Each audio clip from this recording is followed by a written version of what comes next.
So let us begin this class with a prayer. In the name of the Father, and the Son, and the Holy Spirit. Amen. Our Father, who art in heaven, hallowed be thy name. Thy kingdom come, thy will be done on earth as it is in heaven.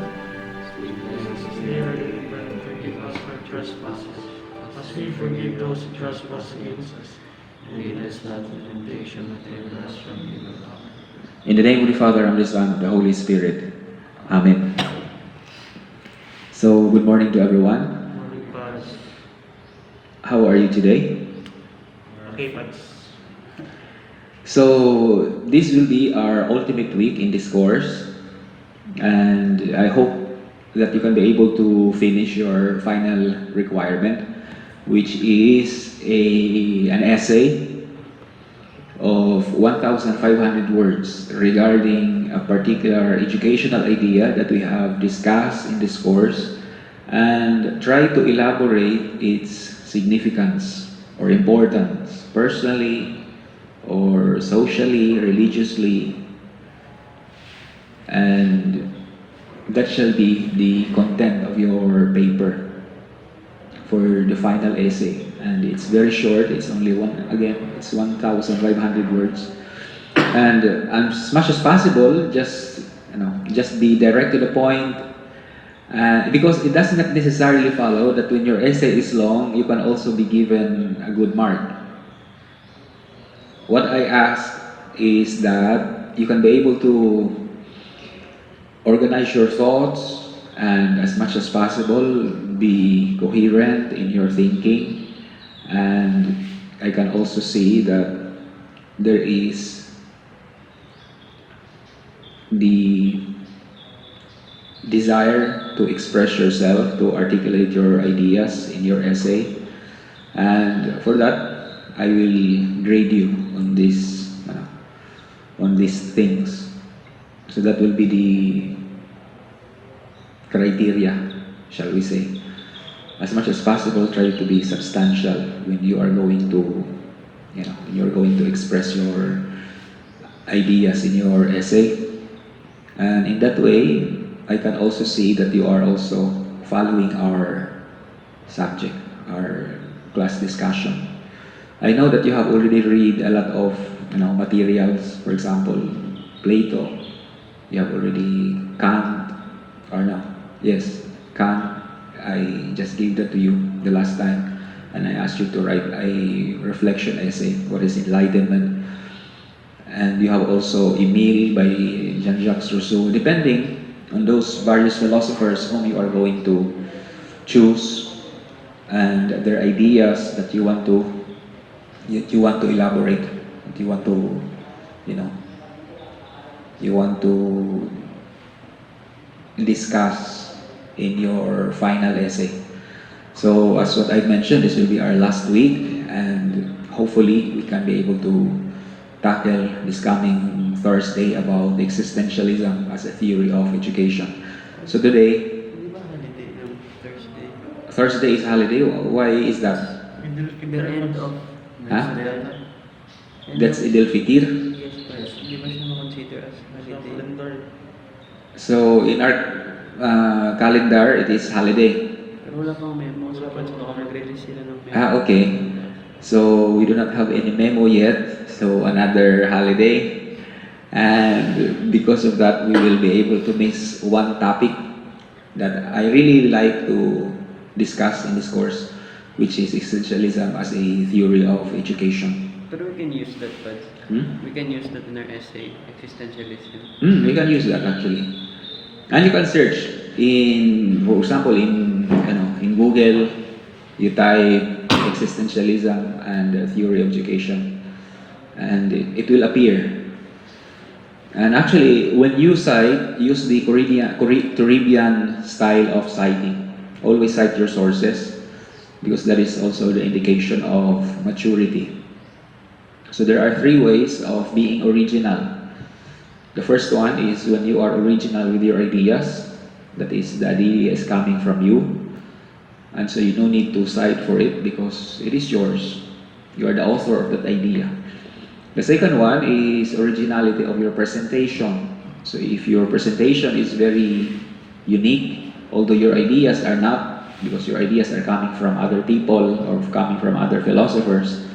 But then, since you are honest, you have to cite them, and then your manner of presenting is truly yours. So that is also a thing that we can consider as something original from you. And then the third kind of originality is that of methodology. For example, you have a particular kind of methodology that you want to apply, and in that way, you are also original in that way. So that is also yours. That is your idea. That is your work. So no need to cite for it. But as much as possible, be honest when you are going to write your final essay. When you are getting or when you are quoting a particular article, for example, in a magazine that you find in the internet, cite them so that your work is credible, and at the same time you are also practicing honesty when it comes to your written work. So that is so important. So today we will discuss about progressivism and education. Progressivism is also known as child-centered learning or the student-centered learning. If essentialists and perennialists are considered to be subject matter-centered learning or the curriculum-centered learning, progressivism is different because the center of education is the student. You have to awaken the interest of the student. You have to excite their imagination so that they can be able to engage and embark into the journey of learning. It is because Plato, even in the Republic, recognizes already that forced learning does not hold in the mind.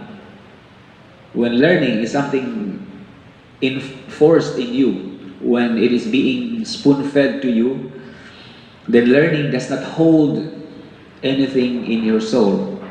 It is because it is not coming from your own initiative. It is coming from other people.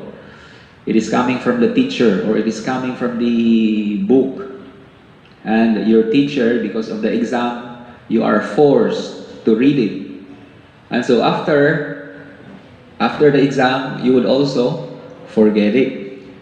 You do not treasure what you have learned. Because after all, there is no sense of ownership in the learning process itself. You do not own it. That is why Plato is very insightful when he said that forced learning is something that does not hold in the soul. It also shall be forgotten because it does not coming from your own interest. But then if you are interested of something, your attention, your time, your concentration are focused, are there in what you are doing. But then if you do not have any interest at all, so you don't have any attention, just like Bargo, he does not have any attention. It is because he is not interested. He is not interested. And so it is so important that learning must begin with interest. And it is something that John Dewey actually wanted to retrieve in the learning process itself, in the educational institution. The interest of the child should be stimulated, should be awakened, so that the child himself will be able to embark into the journey of learning. And so learning is fun, and it is not boring. I think for all of you, the learning process is very boring. It's very boring. It's boring. Studying philosophy is very boring because of those concepts. We do not know what kind of concepts are they. Are they applicable in our life? There is no connection. There's no connection in our day-to-day life. And so when there is this separation between philosophical concepts and daily life, the subject matter becomes boring, becomes tedious. It seems that there is no meaning in what we are studying because we cannot see the connection between philosophical concepts, between philosophy and actual life, or real living. Because that is the emphasis of the progressivist educators, progressivist educators. And I gave it to you the essay of Kant entitled What is Enlightenment, because they draw inspiration also from that idea, from the Enlightenment. It is because the progressivists would trace their origin from the Enlightenment, particularly Kantian ideas. So what is enlightenment according to Kant? People is immature thoughts.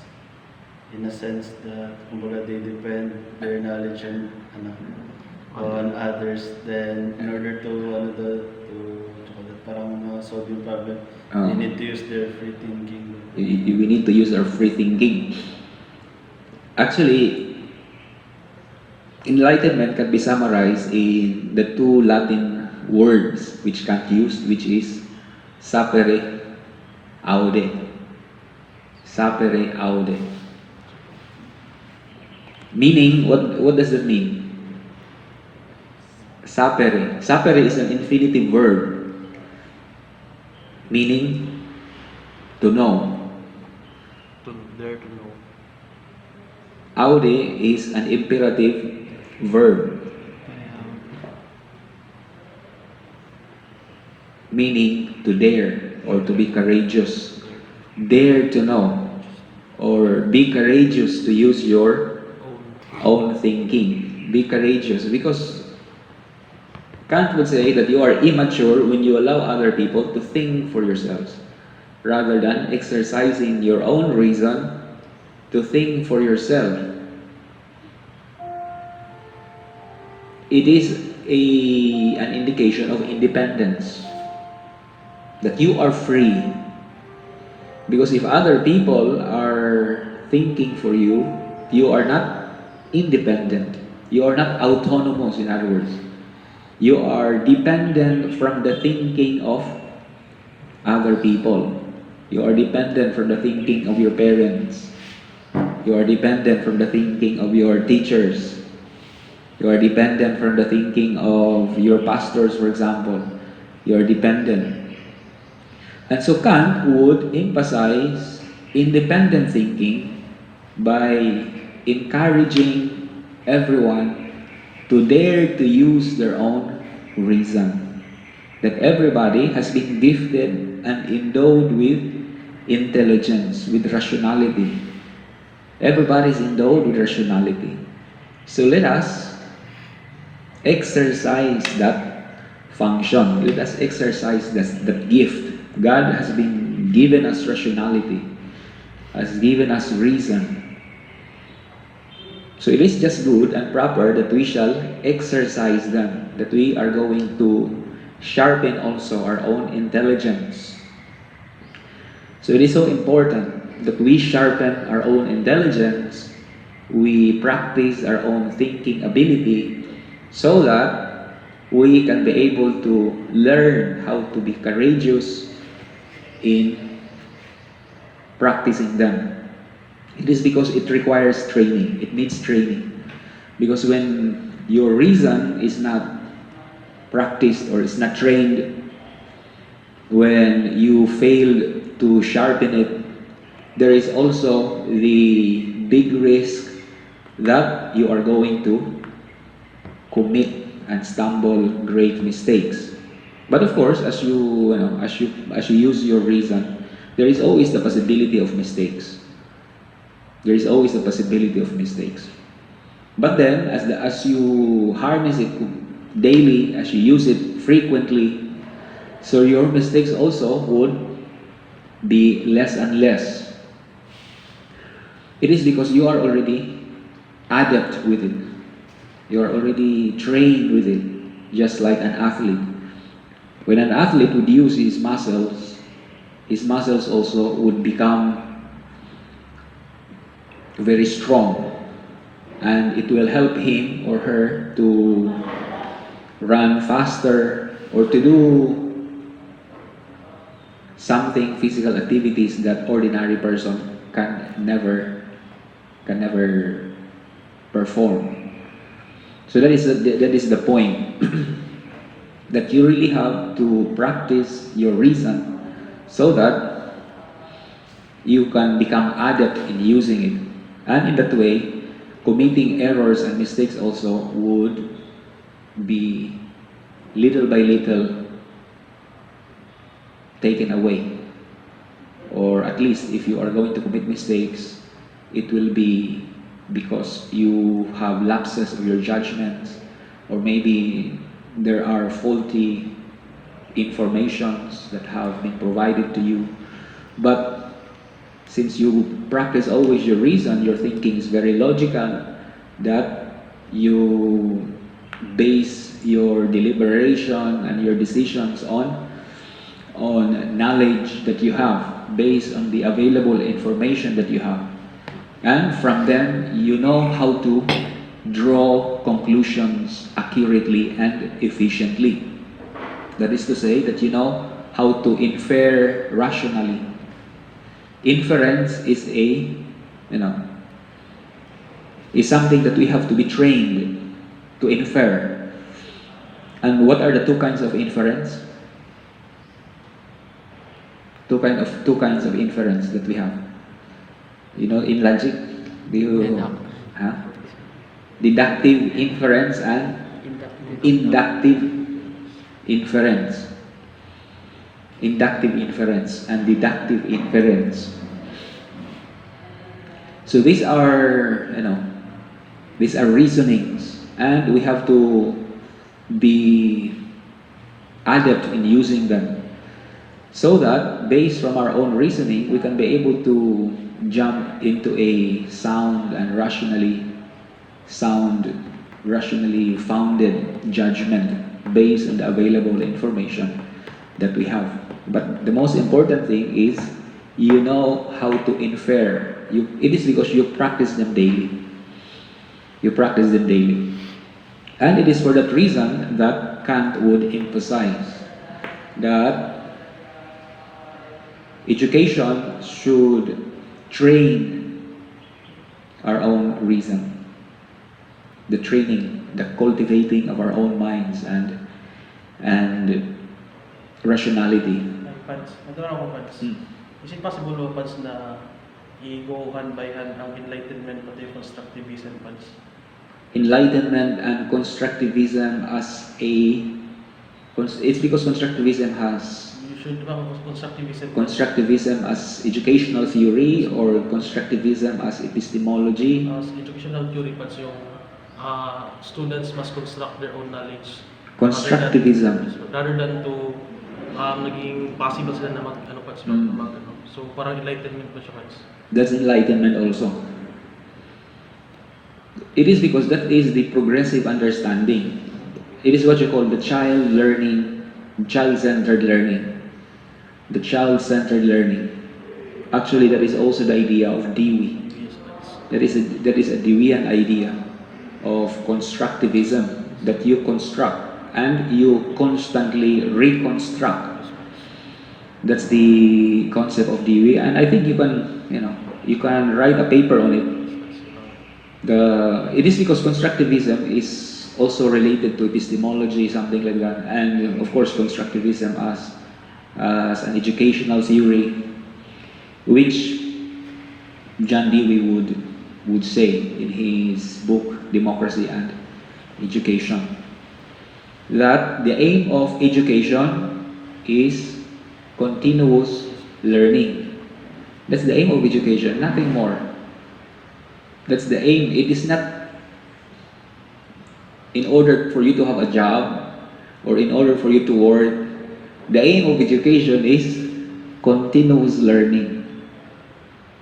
That's That is something that, in other words, learning therefore is not a means to some goal, but learning is an end in itself because it will help you to grow better as a human person. It is meant for you. It is meant for your own well-being. It is meant for your own widened perspective in life. It is your means in order for you to have a meaningful life because you see the interconnections of reality, the interconnection of things. And so learning is always the end or the aim of education. Education is not meant for a job. Because if that is the case, then education is nothing but a means towards something. You are always projecting something in the future. You are not thinking actually of the now, which is yourself. You are the author of your own learning, and so you are also the author of your own destiny. So it begins right now. What you have learned right now. Do I learn something? And so learning, therefore, is the aim of education and nothing more and nothing less. So any questions, clarifications? Wala na? So that's the idea of constructivism can also be traced to this idea of the enlightenment, of to be able to think for ourselves. And Kant is the one who gave us this, this perspective about enlightenment, that it is sapere dare to use your knowledge or dare to use your reason, practice it. There is a theory in evolution which I think proposed by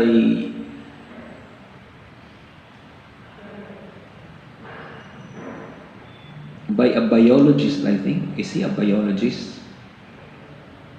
A theory called the use and the disuse.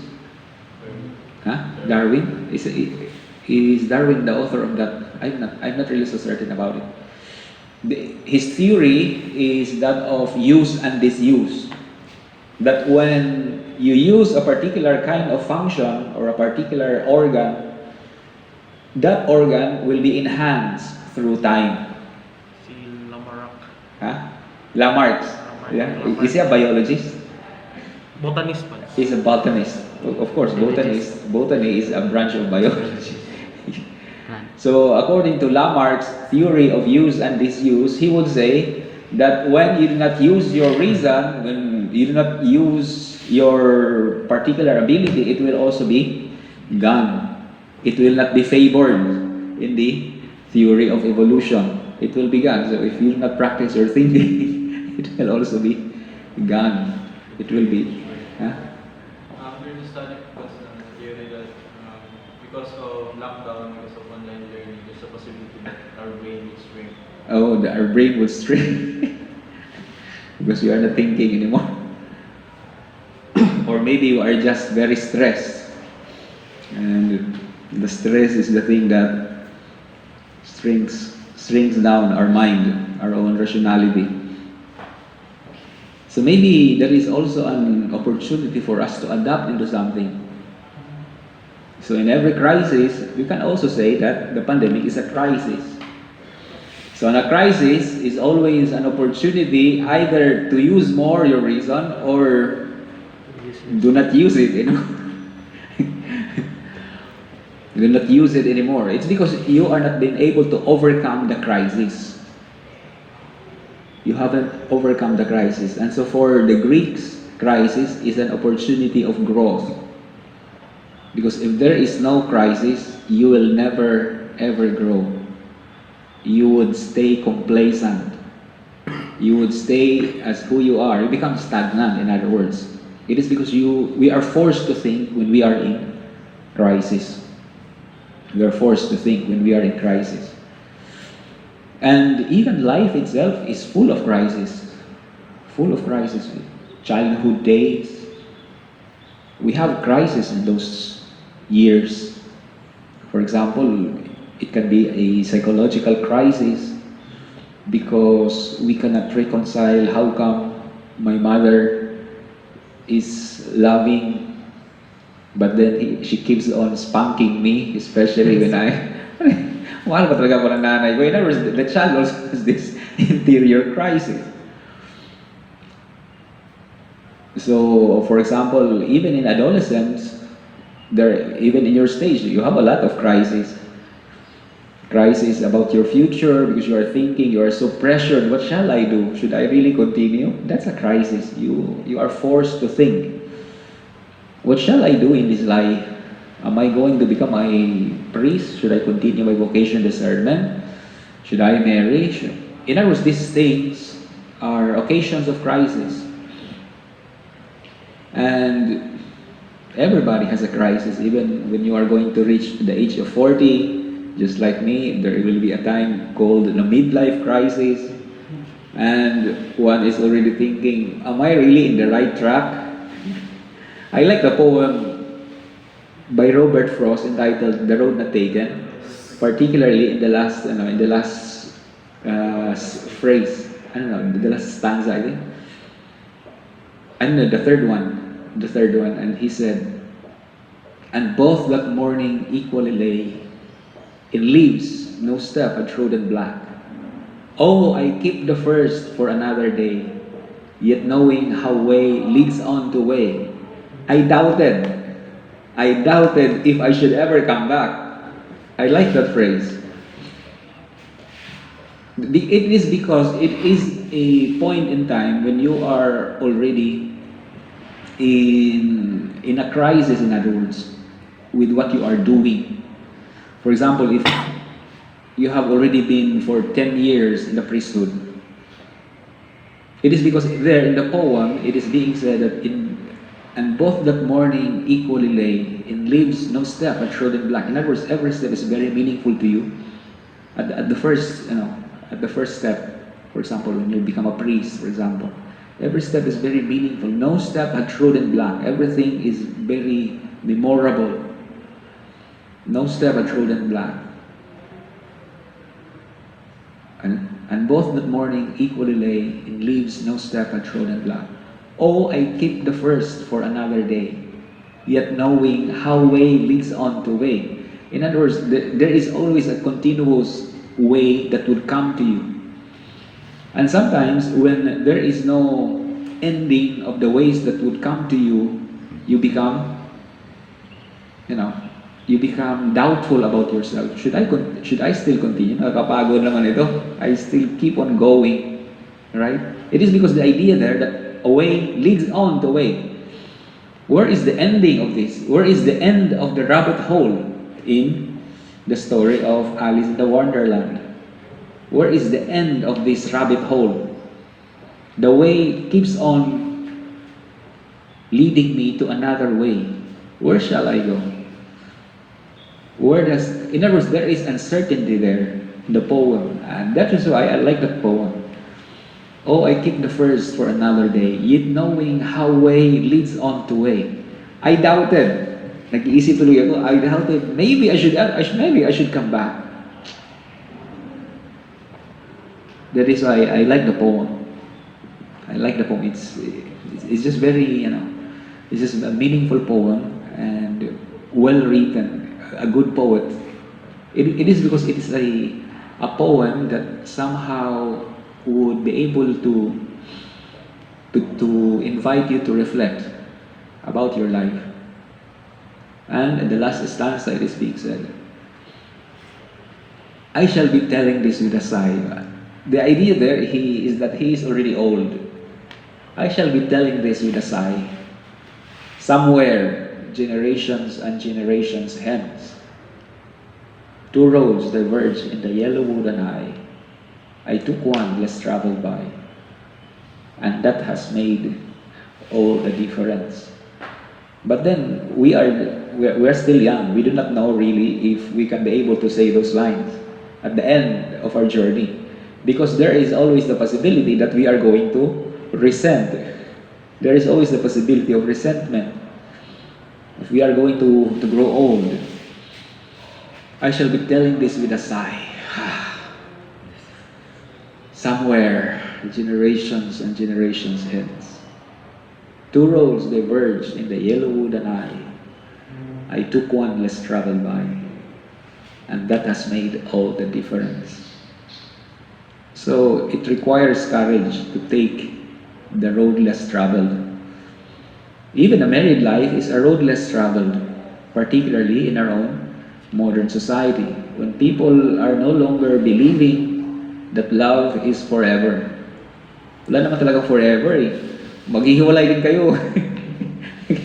that's the that's the idea. Well, walang forever, maghihiwalay din kayo. After 5 years lang yan. After 5 years, matagal na yung 5 years. Maghihiwalay din kayo. It's like bitter. Bitter masyado. That is why married life also is a road less traveled, particularly in our modern society, in our contemporary world, where commitment is something taken as thing of the past. You do not commit yourself to a particular person. Why should you commit? That is slavery. Commitment is a slavery. You only commit to one. Why should I commit if I can be with a lot of people, with a lot of women? In other words, why should I commit to something that would limit my freedom, that would limit also my enjoyment, that would limit the acquisition of pleasure and everything? Why should I? So commitment actually is something hard nowadays, to commit to oneself. It is so hard, and it requires courage to commit yourself to a particular person. So it is for this reason that very few people would go to marriage, because they are afraid of commitment. Live in lang tayo, it's okay. And then kung magsawa na tayo, okay, let's separate also. Magsawa. Kasi madaling magsawa ang modern man. Madaling magsawa. Gusto lagi ng bago. Kasi wala na yung wala na yung romantic joy, this romantic feeling, this warm and fuzzy feeling that you will experience when you fall in love for the first time. Nakakasawa lagi yung kasama mo. Ito na lang yung kasama ko lagi sa kama. Ito yung kasama ko lagi sa paglaklakad. Kasama ko sa... Kakasawa ka naman.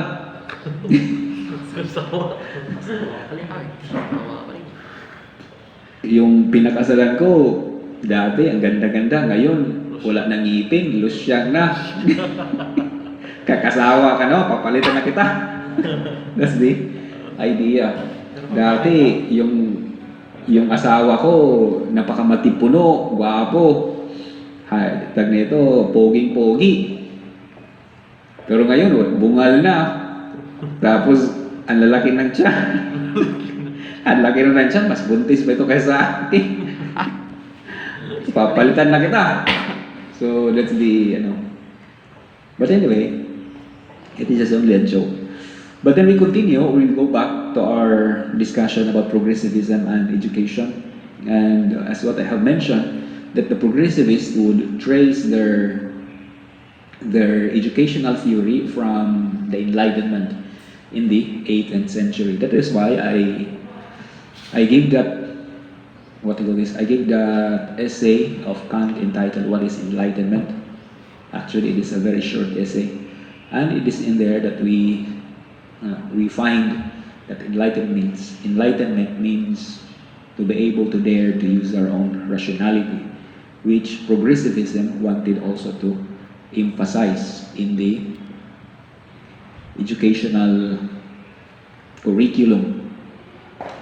So progressivism was also rooted in the spirit of social reform that gripped the early 20th century progressive movement in the US politics. As a socio-political movement, progressivism held that human society could be refashioned by political reforms. So education, therefore, unlike for the essentialists who would say that the school should not bother in the reformation of society. Social issues are not the concern of the teacher. They are meant to be studied only in the school. But here it is different with the progressivists because the educational sector of society, the educational institution, is having a crucial role in the reformation and the refashioning of a society, that it shall be more human, more democratic. And it is for this reason that progressivism wanted to create a democratic society. A democratic society because the presupposition of democracy is that everyone is independent and free. That you can be able to think on your own. That is the presupposition of democracy. Because if you are not able to think of your own, if you are not independent, then we can never be equal. Equality is based on independence, based on autonomy, on our own thinking, on our own reasoning. Because if I am dependent to you, we will never be equal. We will never be equal because I am dependent to you. But if I am independent, I am autonomous, I know how to reason out, I know how to verify truth, I know how to deliberate, I know how to make a sound decision based on the information available, based on knowledge, then I can also cooperate with you, or I can also correct you. I can also make a dissent. Because in a democratic society, you are always entitled to make a dissent or to make an assent. Assent means approval. Dissent means disapproval. I approve your idea. It's because I see reason. I see the wavelength of your thinking. We are sharing that kind of, sharing that kind of thought. And so I assent. And so I cooperate. But then if I see faulty reasoning in your own thinking, it is because I am also using my own reason.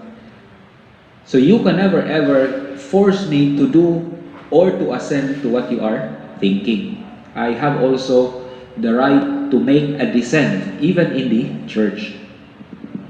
Even in the church. We are always entitled to make a dissent, particularly if our conscience is informed.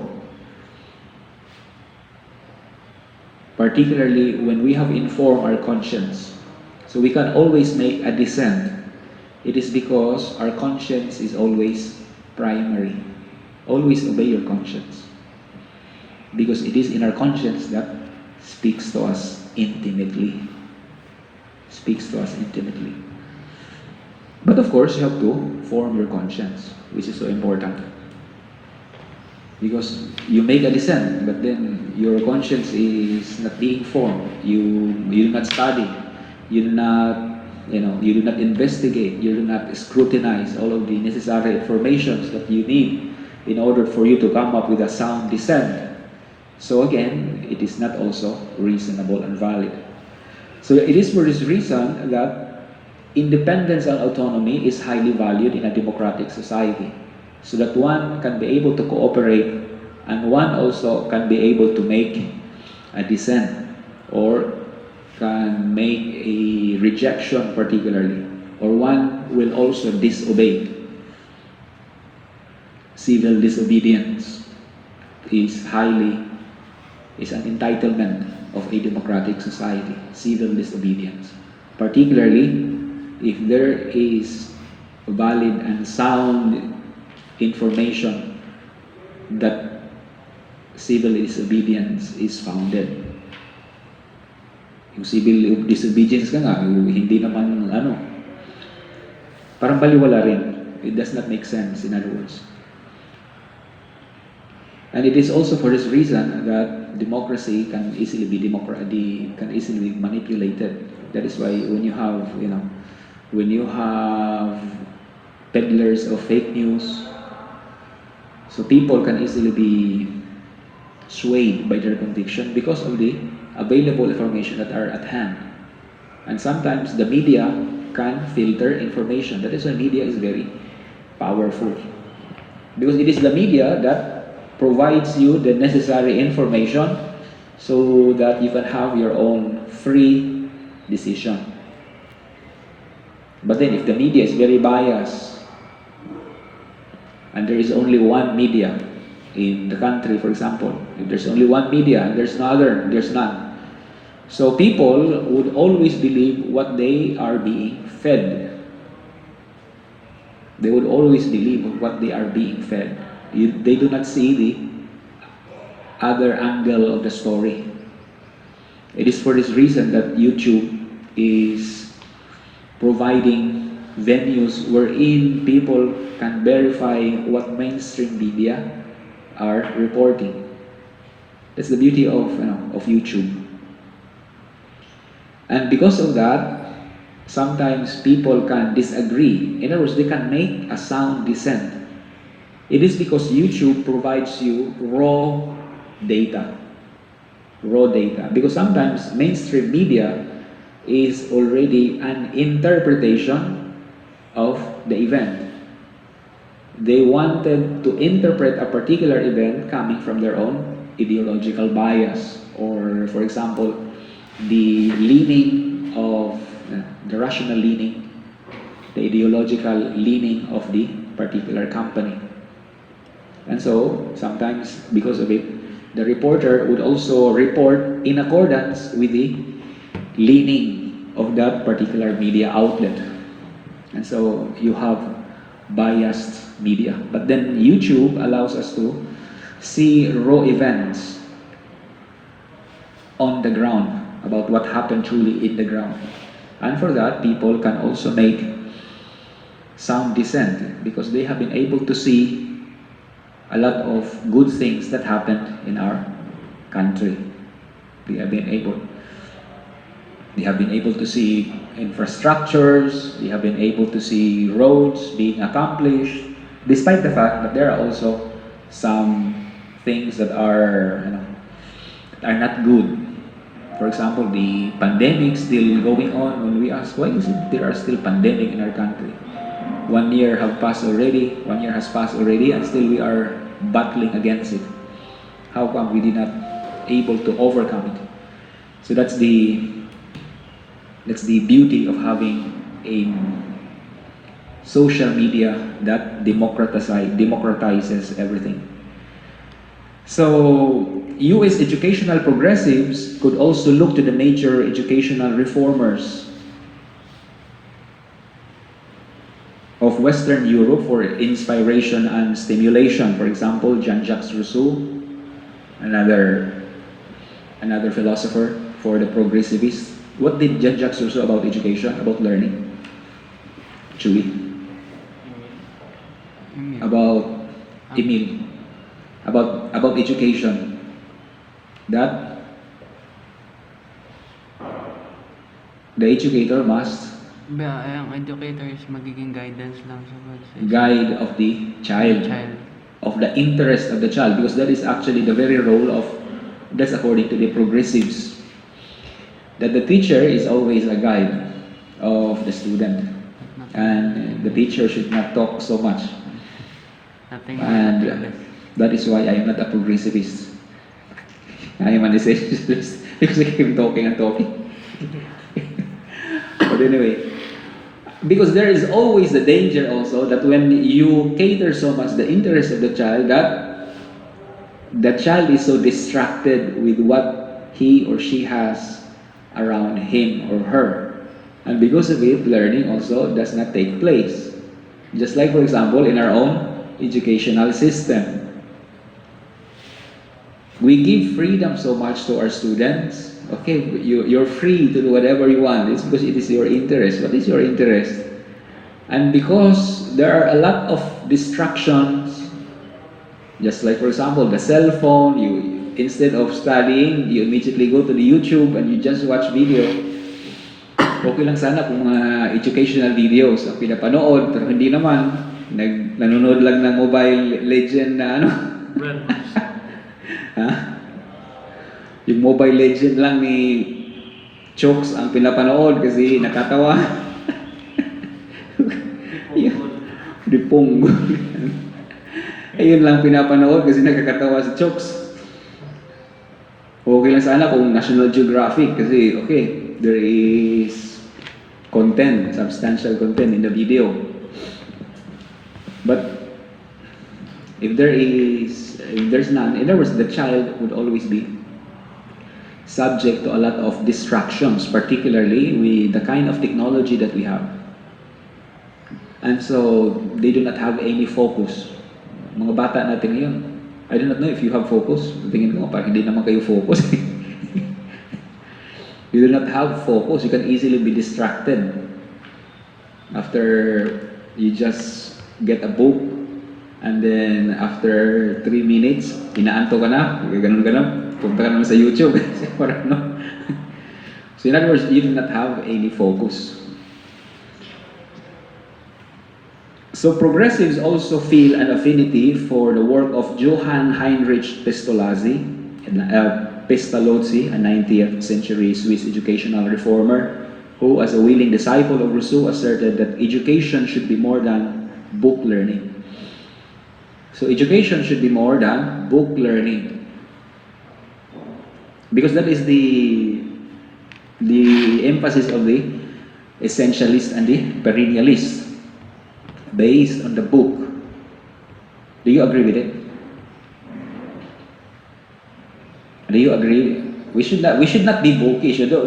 Let's not read books anymore.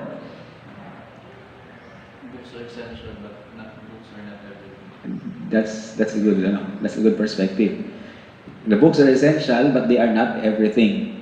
As much as possible, you have to supplement the book with experience. Supplement the book. It is because the book also is a product of an experience of a particular author. His manner of presenting information or his perspective, that is his perspective. And he is also coming from his own experience. According to Lev Vygotsky, for example, if you are able to encounter him someday, according to Lev Vygotsky, that learning takes place when spontaneous concepts meets with scientific concepts. That is to say, technical concepts. You have a spontaneous. It is because you are very loaded with experience coming from the child, from childhood, in other words. From childhood until now, you are loaded with experience day by day. And learning takes place when technical concepts meets with your spontaneous concepts day by day. And because of it, you assimilate these it's because he calls it scientific concepts. Spontaneous, it's your daily life, and the scientific concepts, they are the concepts that you learned in the school. These are scientific concepts. And because of it, you can be able to construct your own learning. It is also constructivism. Lev Vygotsky is a constructivist psychologist. It's because he is not a theory of education, philosopher of education. Lev Vygotsky is not a philosopher of education, but his findings or his insights, his psychological intuitions and conclusions that he has are very helpful in order for constructivism to flourish or to be founded. And so, if you are going to talk about constructivism, try also to mention, I think, Lev Vygotsky's idea of learning. Lev Vygotsky. That learning takes place when scientific concepts and spontaneous concepts meet together. That they have been synthesized. Because there is the idea of synthesis, technical. And Kant would say even that intuitions without concepts are blind, and concepts without intuitions are empty. In other words, concepts without experience is empty, and experience without concepts are blind. So that's the Kantian dictum, and I hope you can remember that. So it's already 8:40. We still have 10 minutes. So what are the progressive educational platform? So according to Stanwood Cobb, stress the six main principles of progressive education. The first one, progressive education should provide the freedom that would encourage the child's natural development and growth through activities and cultivated his or her initiative, creativity, and self-expression. I think that is the very purpose of the Montessori school. It is because the Montessori school is a progressive school. Are you coming from that kind of school? It because the Montessori school allows you to discover learning, to discover your interest. In other words, they call it it's progressive. All instruction should be guided by the child's own interests, stimulated by the contact with the real world. And for this reason, John Dewey would encourage students to have field trip. For example, field trip to a factory, field trip to a park, for example, or to a zoo. That is the idea here. That learning should be in contact with the real world. For example, cooking. If you are interested with cooking, of culinary art, you must be able to find connection how this art evolved through the ages. It only means that the art is very interesting to you. In other words, you are not interested only with tastes. You are also interested of culture. That is actually the very idea of Dewey. That culture is embedded in food. Food is not just about satisfying your appetite or satisfying your hunger. Food also is culture, and you must also discover the culture or the origin of that food, its cultural background. For example, if you are fond of spaghetti, for example, if you are a good cook and you are not just after with eating, so you have to research also about how spaghetti came to us. How the spaghetti came to us. How come that there is spaghetti? Who invented the spaghetti? And in other words, these things become interested to you because you love culinary art. Food is not just about satisfying your hunger. Food is also about culture. And so culture, food, history, they are merged all at once. They are merged all at once. It is because John Dewey does not like compartmentalized learning. Just like what we are doing in school. Compartmentalized. This is science, this is mathematics, this is biology and everything. No, in real life, these things are merged together. In real life, they are merged together. For example, if you are going to talk about the human anatomy, surely you can be able to talk about the history of the human person, of evolution, for example, in other words, this kind of things in real life, it is because it is in the school that you find compartmentalization.